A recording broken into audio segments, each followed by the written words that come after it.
With the 94th pick in the 2016 NFL Draft, the Seattle Seahawks select Nick Vannett, tight end, Ohio State. Wow. All right, Coach Myers.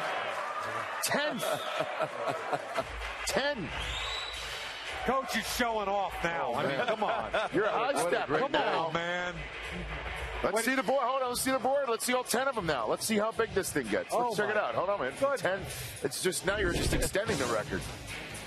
There it is. Yeah, Nick Vannett is a made player. His first couple years was very weak and not a great player. His last 2 years, he's been phenomenal. He's worked himself. A guy named Tim Hinton worked with our position coach and did a great job.